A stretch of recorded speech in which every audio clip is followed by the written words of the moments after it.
What keyword ranking strategies are you currently using? The entire goal for ranking is how many orders can we possibly get through that one specific search term. Now, I know there's a lot of talk in our space around like, oh, target like long tail search variations of the keyword and all of that stuff. That does help. It's not going to have the most impact. So the most impact for any ranking keyword is going to be getting orders specifically through that search, getting a lot of orders. So we don't just want one, we want a lot. And also making sure that our click-through rate and our conversion rate are really high on those key terms. So I'll be honest with you, the biggest impact on ranking you can have is really by picking the right keywords. So if your question was, how do I figure out what keywords do I rank on? I would say like look for things that you can afford to spend a lot, i.e. you're not losing money, meaning ACoS isn't like so crazy high that you can't afford it. You want to look for things that you have really good conversion rates. Bonus points if you have good click-through rates here, but I would go for conversion rates over click-through rates. And then you just want to like put money towards that. Now, if you say, how do I rank on this specific keyword, then that question is a little bit different. And I'm just going to tell you like push volume. Now, what I recognize is that me saying, hey, push volume through a one specific search might mean that that's not super profitable. So that's where I'm saying like the real trick is going to lie in the actual targets that you select to rank on.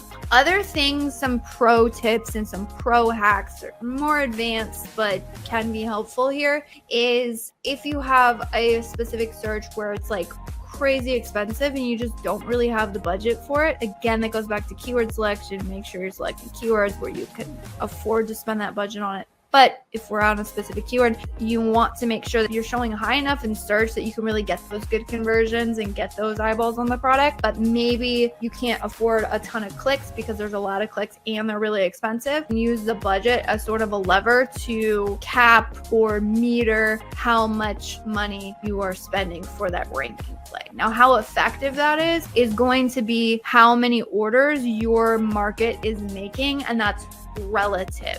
So when I talk about trying to get a large amount of orders, it's relative to the other competition that is on that particular search page.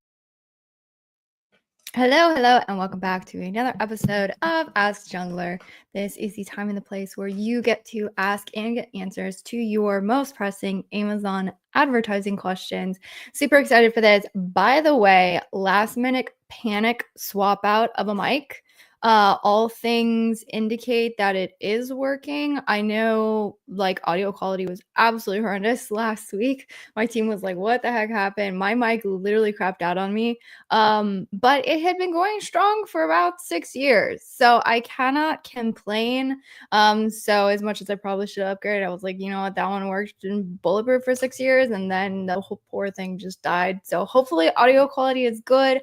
I had issues with like the mic just like randomly dropping last time. So if you guys can see and hear me, that would be fantastic. Let me know in the comments. Those of you watching, like just drop like, yeah, we can hear you. Or if throughout this episode at any point my mic ends up dropping, let me know ASAP. I can like switch over auto. Somebody said mute. No, I'm not on mute. Dang it. Good Lord. Everything says it is fine and working, and apparently, okay, so somebody's saying sound good. Okay, thank God. All right, I was freaking out. I like as of like 3 minutes ago swapped it out to a new mic that I got late last night. So good to hear somebody can hear me. Yeah, it was. Anyways, panic attack, but we are here. We are ready to get into Amazon advertising questions. Quick intro about myself, which that is my alarm that I'm supposed to be here. I guess I'm in the right place. So hey, my name is Elizabeth Greene, co-founder of an Amazon advertising agency. So we really focus in on helping sellers who want to be able to hand off their catalog to somebody who isn't just going to treat them like another number, or really is going to thoroughly understand their catalog, the nuances of every single SKU. Yes, every single client call we get on, by the way, we go through every single product product in the account. The metrics, what's going wrong, what's going right. If there's any conversion rates we flag refund rates. I can't tell you how many times there is a product where it's like, oh my gosh, ACoS looks great. Total ACoS looks great. Everything looks great on the ad side, but the refund rate is really high, specifically because we work with a lot of clothing brands. So that's, by the way, definitely something you should be factoring into your ad strategy. Like, am I profitable? Am I losing money? And if I am, where is it coming from? And really just an extra set of eyes on troubleshooting, which means that we are really good at adjusting ad strategy for things like inventory levels, differences in catalog, differences in nuance, adjustments for inventory, ranking, strategy, and everything in between. Because what we have found is that although we really hone in and focus in on the ad strategy piece of it, there are so many things that touch advertising. Conversion rates change, click-through rates change, markets change. I can tell you how many times there's been something, it's like the ads are going great. And then we're discovering, oh yeah, one of the main competitors dropped their price point by like $5. And all of a sudden that affected our conversion rate. So sometimes it's not even that like, oh, something changed with our product. Sometimes it's a change in the market. There's so much to keep up with. So my goal of this weekly segment, yes, we do this weekly, I'm here for an hour, is to come in and help you guys get answers to your advertising questions, because we're dealing with it day in, day out, and keeping up with changes in things like AMC, DSP, off-platform statistics for sponsored product ads. How do you make use of sponsored display ads? And I can't tell you how many brands that I come across that don't really understand how to run sponsored brand ads. You would be really, really surprised. I got on a call with a brand, their ad budgets, like they're spending like $100,000 a month. And I was reviewing their ads and I was like, wait, have you guys like ever tested like video creatives at all? Like, have you guys like tried to split test this or like get into it? They're like, oh no, we haven't. I was like, well, you have a couple creatives up and running. Have you ever gone and like analyzed like which creative is doing well so you could develop better ones? And they're like, oh no, we have ever done that. I'm like, you guys are like really large budgets. Like, why has no one like made sure we up? Anyways, crazy stuff like that. So we get into a lot of nuance here. So feel free to drop your Amazon advertising questions. They can be as broad as you want or as specific as you would like. Already seeing some awesome questions in the chat. So again, feel free to drop something there just so you're aware. So I mean, I do this for an hour, so it's a hot minute. You got time, but what I do find is that more often than not, I have people like dropping questions last minute. I'll get to everybody that I possibly can, but I would recommend dropping your questions in the chat sooner rather than later, because I want to make sure you guys get answers. And with that, I am going to hop over to Fasol. So I'm getting more sales and competition on a keyword. My actual CPC is considerably less than my bid.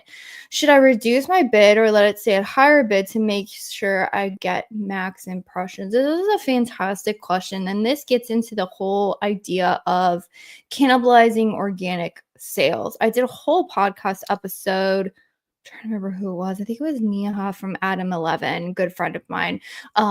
Maybe if you reach out to me, I'll see if I can dig up that podcast. But essentially, there's this idea that if I am highly ranked on a keyword, that I can afford to pull back on my advertising because I would just be getting those organic sales. The answer is that every single search page, you might be cannibalizing, but you might not be. And so really the only way to like really like figure this out is to test this. And how you test this is you pull back on your advertising and you see if your keyword ranking drops, which is a little bit terrifying. So how does one go about that? Well, there's a couple different ways you can do it, and then there's one way that I recommend doing it.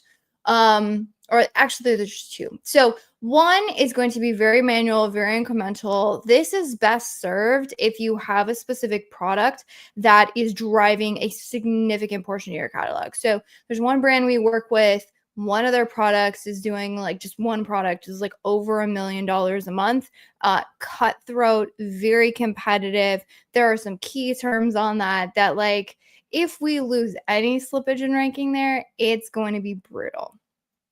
So in that case, I would probably go about it like testing lowering bids this way. So the way that you would want to do that is you would simply go like, where are my ads appearing on the search page? And then I would like slowly, very incrementally, like in this case, because it's so it's so critical and crucial and important to the survival of the brand.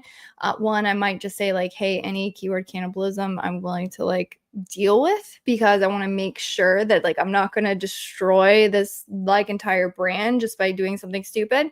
But the other, you could lower it by say like a couple cents. Watch where it shows up. Does it show up, kind of like mid to top page where like, or do I show bottom of the page? And then you wait a couple minutes, like refresh into an incognito window. What I found is that the delay between you adjusting your bid and like where like the change in the ad algorithm, like taking that new bid into account is probably, I don't know, it's like max is like 5 minutes. So maybe wait 5 minutes or something. I think it's even quicker than that. It's like Amazon is really, really quick with their ads platform. So you could do it that. So that's like a very manual incremental way. But as you can imagine, doing that across like a wide variety of products, that's like not really sustainable. And so the other way that you can do that is you can either adjust the budgets or you can adjust the bids. And which of these you're going to do is going to be determined by how important it is to show up on top of search, or if you can even like lower the bid and all of a sudden you're like completely gone off of page one. So the other way is again lowering bids, but doing it more zoomed out in like an ACoS target. So you would want to have some sort of system. Like we have a system where we can set individual ACoS targets for like down to a keyword level if we want to. And so what we would do is we would say, okay, I have this keyword. It's running at, the ranking keywords, so maybe running like 40% ACoS or something. Okay, let me adjust the target ACoS to like a 38. I mean, it depends how critical it is, but you can adjust this to like a 38%, 37%, like just a couple points down. That will naturally lower your bids. And then like you're essentially doing it, but it's kind of like using it within whatever systems that you have. Now, the other way, you want to make sure you have a single keyword campaign set up for this, but you can use budgets as a cap. So you're not necessarily capping the bids. This is a huge debate in the community of like, never run out of budget, and that using budgets as a spend lever is like not the greatest way to do it. There's a lot of people like, oh, you should only ever adjust the bids and keep budgets on cap. I disagree with that. I think it's more nuanced than that. And so what I would recommend is looking, again, we're assuming that whatever budgets you're setting on the campaign is only for that one keyword. So you do have to have a setup where you're not going to like cap it on, cap spend on a ton of different things. But if we say we're spending like $50 a day on it, then you can put, I don't know, like $45 and see if like the budget's run out or something. And then that will kind of like cap what you're spending on that one search. Now, that works best when it's a really competitive search. So maybe you've tried like bumping your bids down a little bit. Maybe you're like, oh, let me bump it down to like 5 cents. And then you're like, wait, I'm still top of search. And you wait a little bit more, then bump down, I'm still top of search. And then you bump it down like even more. And all of a sudden you're like completely off page one. Like that happens. And so that's a way so you can still maintain the aggressive bids that you need to make sure that you're showing up high in search, but you don't have to completely like spend a ton of money on that. I have some really good friends in the space who I respect highly. This is more typical of strategy, focusing on budget optimization. Like we're still optimizing bids, right? Like I'm not going to get away ever from optimizing bids. I do still believe it is one of the most important things that you can get correct when making ad optimizations. That being said, it can be really beneficial when you are advertising like much larger accounts that are more like getting more aggressive. they're doing more market share plays, and they are like, it's a more sophisticated game in my personal opinion. So I would, hopefully that answers your question. Oh, the other thing is, make double sure that the one thing you want to track is you want to track the ranking on that keyword, and you also want to make sure you're also keeping on top of the sales for that product. So if ranking goes down, if sales go down, you should bump it right back to where it was.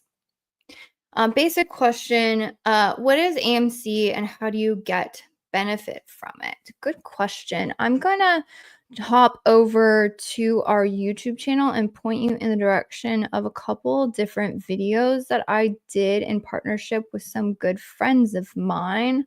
Let me make sure I can pull them up. AMC. So think of AMC. It's basically a database that you can get access to.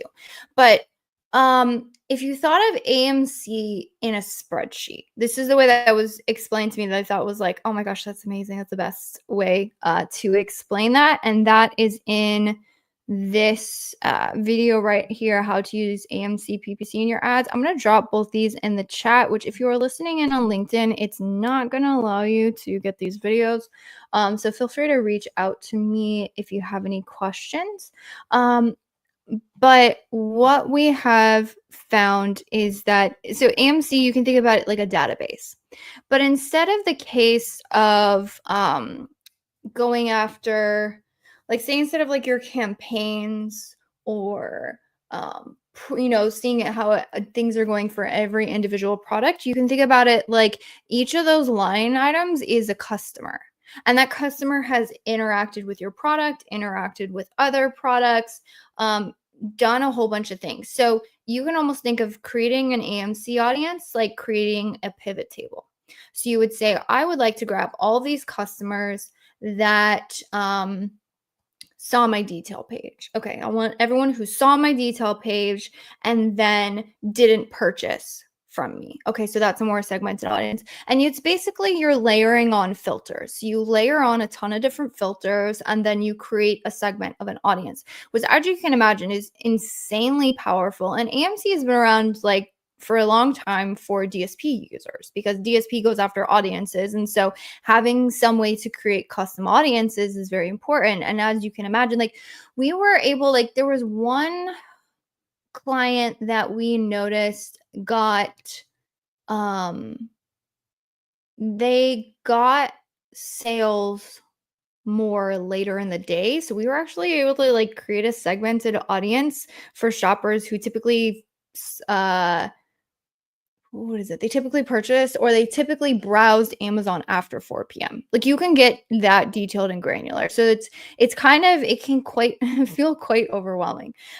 So how this can be very useful is a couple different ways. So one is for analytics, and then two is for better targeting. So if you're doing DSP, obviously better targeting is going to be like audiences used a little bit more there, but now AMC audiences, you have the ability to target them in sponsored product campaigns. And the way that you do that is through essentially like a placement percentage. So you're saying, hey, for these specific shoppers, then we find it, we want to, we're willing to bid a little bit more if you can serve us in front of these customers. And in our experience, because it works sort of that way, and so what it's doing is the algorithm is basing it on whatever targeting you have. So if you think about it in the context of like an exact match, there's only one real search page you're going to show up. So if you layer on an audience, the amount of shoppers who say like viewed your product and then didn't purchase that are then also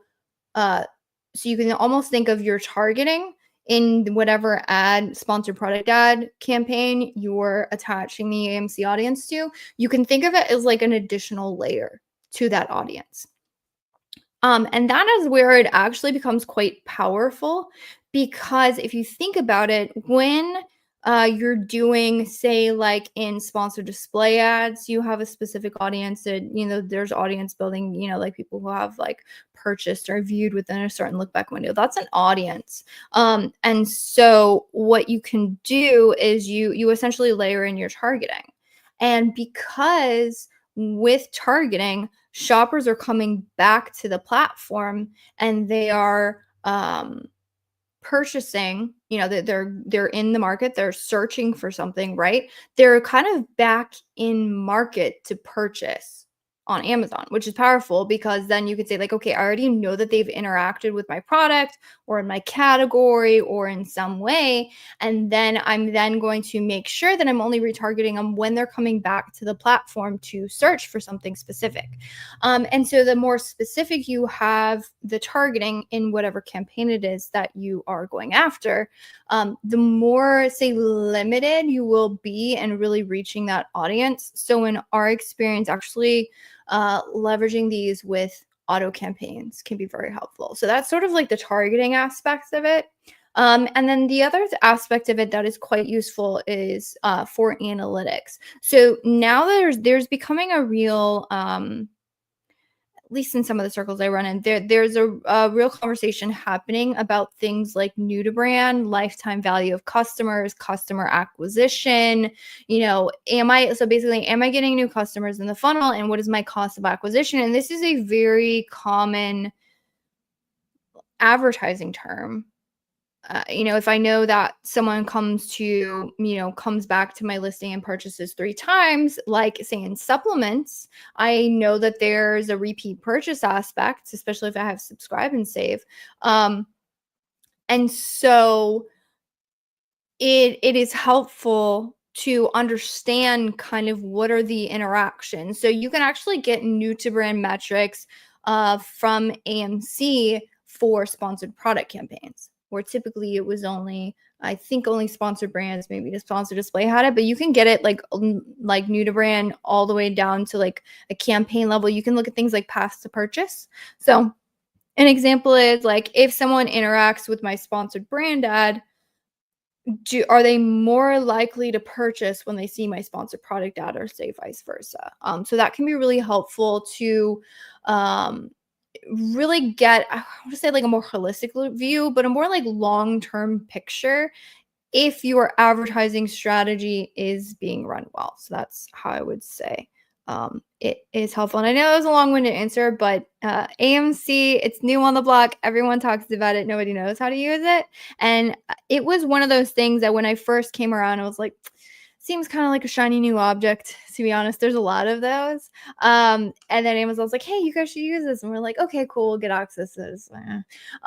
And what we're finding, because we're part of the advertising partner network, so we were able to get a seat and we can create connections for all the brands who work with us, and we can pull out some really great custom reporting around it.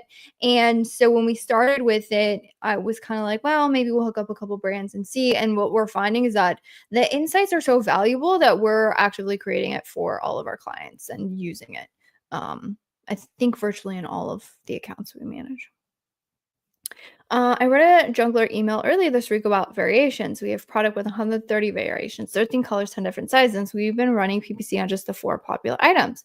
Your email will indicate we're not using the correct approach. Can you elaborate? Good question. Yes. So by the way, if you are not on our newsletter, we put out some really good content on the newsletter. One of those, and because this is the question I get a lot, is I have a ton of variations. And so for context, we work in like bedding category, clothing category. I'm trying to think of the other categories we work in where there's just like a crap ton of different kinds of variations. And so it's something that we've had to work through. And so, yeah, because in clothing it's not uncommon to have like 130 variations per parent listing. Some of you with variations with like 3 or 4, like absolutely gasping right now.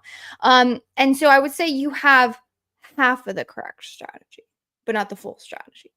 And so I did a really good demo last week. So let me see if I can replicate it, because I went on we went on Amazon and we looked at search. Let me get a drink.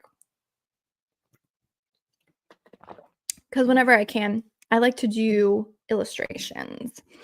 So I'm going to go to Amazon right now and I'm going to type in women's blue. Why is it marked? That was strange. All right. Oh, I typed it somewhere else. Women's blue button up. shirt. I'll see how long my computer loads. Okay, cool. Not that bad. So here you can see like these women blue button-up shirts are pretty correct. And if I scroll down the page, we'll see if I can replicate it. Last week we had a really good example. So here's an interesting example. Like, where was it? If we look at what is showing up in the ads, and this thing is free. Okay, here we go.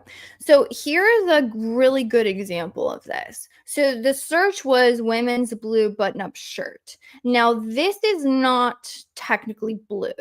And this is so specific to the clothing category. So if I would have typed in, actually, let's do that. Let's type in light blue. And these are pretty good. So these are all light blue. So they're getting it right up at the top. But if I scroll down, all of a sudden you see a pink one. So this is an ad spot.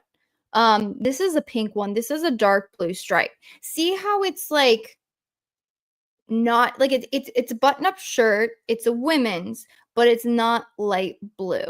And so this is something that we see pretty frequently. Like, look here. This is purple. This is not, and I'm being super specific. This is pink here. Like, this one's light blue. Fantastic. And these are all sponsored spots. So what we have found is that whenever you get a very specific search like that, like light blue women's button up, or if you get pink women's button up, or I'm trying to think like the large size or the small size or all of those things, is what we have found is that the Amazon ad algorithm, because there are so many data points that it needs to cross-check. And one of the major data points that it looks at when it comes to serving the products up or which variation to serve up, it looks at past historical performance. And in our observation, and I don't know if Rufus is going to change this all with AI. I honestly, as a consumer and as a shopper, avid shopper on Amazon, like we get packages every single day. I really hope that they do better at this in connecting very, very specific shopper requests to relevant products specifically in the advertising. So hopefully, I hate to do this because I'm going to cost somebody money, but I'm going to, it's a long tail keyword. So hopefully, hopefully I didn't mess anything up, but you can see here, like they do have a light blue option. They have a light blue option. But when we were looking at which product was being served up, the ad algorithm did not serve up their light blue option. And so that's the half of the strategy that I think you're missing, is when you're saying that you only advertise the 4 popular items. I think that's great for things like women's button-up shirt, women's lightweight button-up shirt, right? For those, I don't know which color, which size. I have zero indication of what the shopper is looking for. But if you're finding search terms in your reports or when you're doing keyword research that's saying, hey, I want the black one, I want the pink one, I'm looking for a striped option, I really want a large size, then you really want to make sure that you're serving up to the customer the specific product that they're looking for. One really interesting thing, it depends on what type of clothing. We do have some clients that advertise for, like, say, women's undergarments, and I could say it, specifically bras. And so because there is such a specific need for a very, very specific size on that product, there's been a couple times where we will run out of a very popular size. And what you'll note is that there is a significant decrease on the sales, and the BSR just like skyrockets because of that one specific product. Or there was another product that it was a giftable baby item. And so they had a yellow, more gender non-specific one. They had a blue variation and they had a pink variation. I think the blue variation was the most popular, but one of the reasons why is because we went after hyper-specific searches like that had boy in them, because blue, boy, there's association there. And then even when that product went up, the products were exactly the same instead of a specific color tint. And you would think if someone said, hey, I want something for boy, the yellow one did kind of look boyish. It wasn't super girlish. So you would think that there wouldn't be a problem. But because we lost that real like segment of traffic and it just didn't convert as well on the yellow variation, every single time that variation went as stock, we saw a significant decrease. So that's actually the power of variations if done correctly. Now in clothing, you definitely want to group things because, someone's not going to go to another listing to be like, oh wait, they only have a medium black, weird, I need to go find a large, right? So it makes sense to group.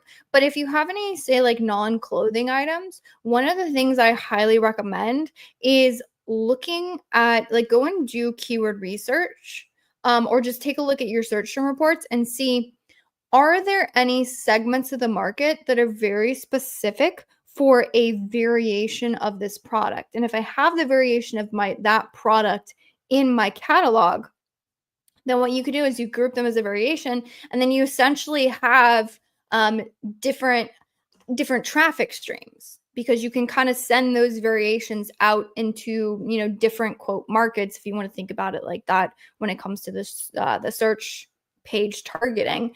And then what that allows you to do is kind of create, again, different streams, and then all of those streams significantly will increase your sales. You get the better conversion rates because it's more specific, and then you will actually see oftentimes a really a significant boost to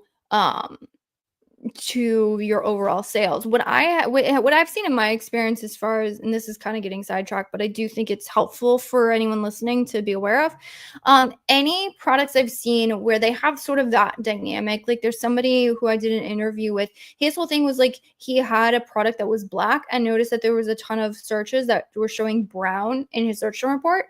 So when they added that as a variation, because there was a very specific search for it, they, I think, like doubled their sales. It was ridiculous. And like BSR went way down. They got number one in their category because they had all that like different traffic.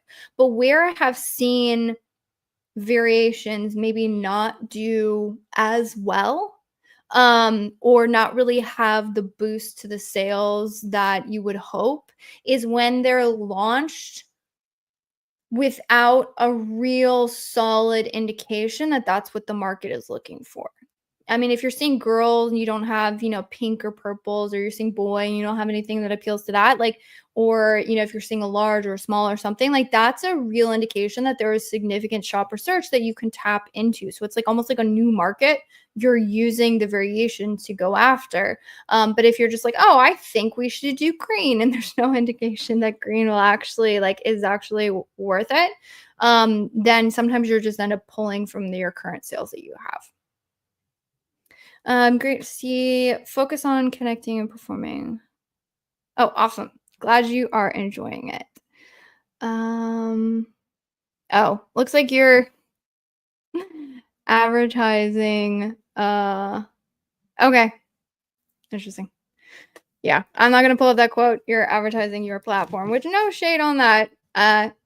It's awesome. Automated reporting is great.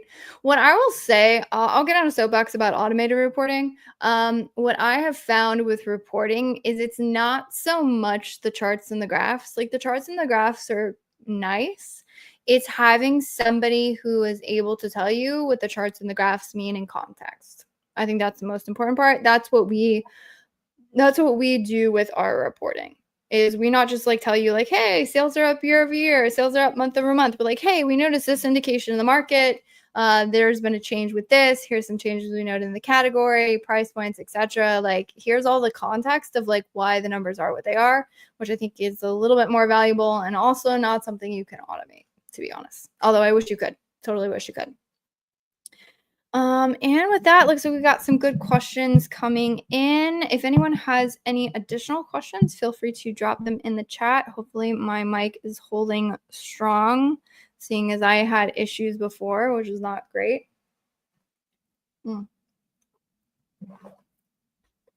Be curious to know if anyone has any questions around seasonality or how you guys are gearing up for Q4, because that's definitely something we're working on with brands. We got some like DSP strategies running for Q4. A lot of marketing shifts are happening right now, especially in clothing. The summer styles are selling okay. We're definitely noticing decreases in conversion rates. We're gearing up to shift over into fall styles. lots of different shifts and changes happening. And then definitely I would say if you're not prepping on inventory for Q4, now is definitely the time to start prepping on inventory. That's something we've been going over extensively with our clients, like, hey, what is the status of our inventory? Are we making sure that we're in a solid position? Do we have enough inventory to run advertising? Because that's something else that we factor into ad strategy. Like there was one client, we were going over the strategy for a particular product. They wanted to push the product, and so there was a bestseller, going after like pushing bestsellers, right? It was a variation listing, and we were like, hey, maybe let's not use the bestseller, even though that one does have the strongest conversion rate. It also is gonna run out of stock pretty soon, so maybe let's look at some of the other variations that are in the catalog. So a lot of nuances that go into making sure you are running effective ad strategy. So again, for those of you joining, I do want to give a big welcome. By the way, this is a segment where you can drop whatever ads questions you have into the chat. I pull them up and I will give you answers to your Amazon ad questions, seeing as that's what we do all day, every day for the last, how long has it been? 6, 7 years, something like that, maybe 8. I don't know. Time flies. Time flies when you're having fun, I guess. But in that case, maybe I'll go over. By the way, if anyone wants to steal, I know I've talked about this before, steal our launch strategy. So we have our like Amazon product launch strategy. If you go to our website, junglr.com /AZ product launch, we have a whole 32-page document that goes over like exactly how we launch products on Amazon. It's pretty extensive. It's a lot. It's everything A to Z, having to do with bids, keyword research, all of the above. I'll drop that one in the chat. And then one other one that I've been offering, because it's one that we have been dealing a lot with, getting into really understanding what makes good sponsored brand ad creatives. That is one thing that I am always constantly surprised at, the level of brands. Like I like, we consult and talk with some enterprise brands, and we advertise for some enterprise brands, and like they have immense amount of lifestyle images. They have tons and tons of content that they can pull from, and yet I am always very surprised at how they don't really do anything with them. Or when they put something up, they're like, oh yeah, we have this video that we created for Instagram here, just put like, and it doesn't perform well. It just doesn't. And so what we found is that there was a very specific strategy that you should be implementing when it comes to creating your sponsored brand creatives, both the lifestyle and the video ads specifically. Like I can't tell you how many times, because trust me, I went through and I analyzed like every single video ad creative across our entire like client suite, and I was like, what makes a good video, what makes a bad video, which ones convert best, which ones convert worse.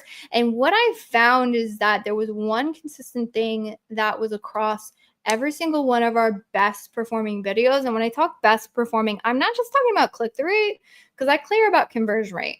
And so one thing that we found is that the opening shot needs to showcase the video, or like showcase the video, can't talk, showcase the product very prominently. It needs to be the center focus. So an example would be like, let's say I was like going after this ring, right? I have a ring on Amazon, and if the shot, the opening shot was like this, you don't know if it's a bracelet, you don't know if it's a ring, you don't know if it's this ring, like you don't know what specifically I'm trying to advertise. But if you zoom in, like if you zoomed in on this piece specifically, and then you can zoom out and you can show the model and you can show washing hands and how it's waterproof and all that kind of stuff. So you still want to have value props in there. But what we have found is that the specific opening scene is quite critical, which, I mean, they always say that, right? Like the hook is important, but hooks are quite different on Amazon, actually vastly different than every other ads platform I know of, because in other ads platforms, the hook is like, reel them in, stop the scroll, be crazy, right?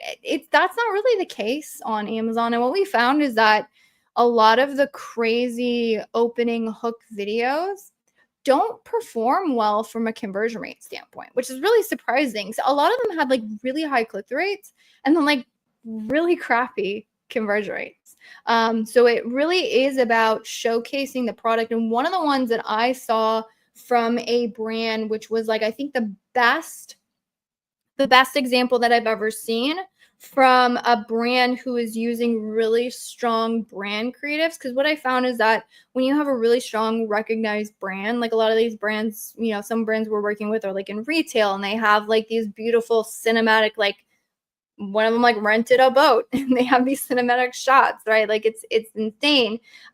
Because again, they're doing it more for than just Amazon, but they have these like beautiful creatives and like they just don't convert. But I saw one where it was like a great, beautiful close-up of the product in the beginning. And then what they did is that as they wove together the really strong brand images and the creatives, they had these really nice call outs on the screen in text. So it would like say waterproof in this nice text and it would point specifically to the item. And then it would say, you know, like high arch support or something along those lines. So it was like, I think that's one of the most fantastic ways I've seen where you can still take those really strong brand assets, but then translate them into a way that is very conversion specific on Amazon, which is really good. And with that, we are a little ways into it. I still have some more time. So if anyone has any additional Amazon ad questions, feel free to drop them into the chat. I will make sure to pull them up and get them answered. Otherwise, hold on. Good question. Sometimes I see there's no sponsored product ads in the search results, even incognito. Or at least we're running active campaigns with the keyword. There's no ads filter. Why could this happen? There are some keywords I have noticed that, although sometimes they pop up and they don't pop up. A lot of times it's on the long tail or in some really random categories is what I've found. And then there are certain subcategories where Amazon doesn't allow for advertising. So that might be part of it as well. I can't 100% tell you why it happens. I just know that I've seen the same thing on the platform.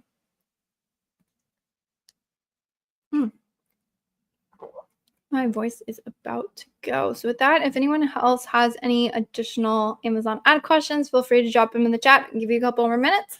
Otherwise, we will end here to spare my voice. For all saying thank you. You are very, very welcome. I appreciate it. So with that, I do believe I shall close out the chat. Again, this has been fantastic. You can always catch the replays, by the way, on our YouTube channel. So highly recommend you check that out. And as with this, I will see you guys same time, same place next week. Much, much appreciated. And I hope you guys got a lot of insights from this session. And that wraps up this episode of the Ask Junglr Amazon Advertising Podcast. I hope you found these insights and strategies helpful in your Amazon PPC journey. Remember, if you have a burning Amazon ad question that you'd like answers to, head over to junglr.com/live to join our next live Q&A session. Until next time, keep optimizing those ads and stay hungry.